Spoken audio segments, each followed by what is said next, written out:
નમસ્કાર મિત્રો, વિડીયોમાં તમારું સ્વાગત છે। આગામી 3 દિવસ પવન સાથે મધ્યમ ભારે વરસાદની શક્યતા। સાયક્લોનના પગલે 5 દિવસ વરસાદની માહોલ રહેશે। રાજસ્થાન, બિહારના વિસ્તારમાં સાયક્લોન સક્રિયતા। સમગ્ર ગુજરાતમાં આગામી 3 દિવસ સુધી વરસાદની સંભાવના છે।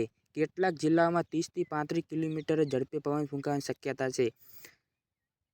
કરોતરામાં આગામી 3 દિવસ તેની અસર વર્તાવાની સંભાવના છે વ્યક્ત કરી છે કે જેના પગલે રવિવારથી ચરોતરાની વિવિધ તાલુકામાં વરસાદ માહોલ રહેશે।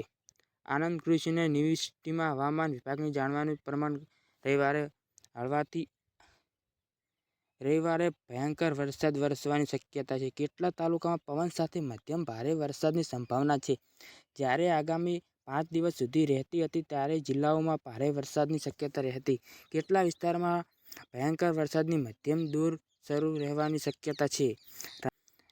જ્યારે ભયંકર વરસાદ વર્ષે ઝડપમાં ચાલુ રહે છે ત્યારે કૃષિ વૈજ્ઞાનિકે જણાવ્યું હતું કે ખેડૂતોએ ડાંગર સિવાયના પાકમાં પાણી ના ભરાય તેની તકેદારી રાખવી પડશે તેમજ કેળાનો પાક પવનમાં પડી ન જાય તે માટે ટકવાની શક્યતા છે।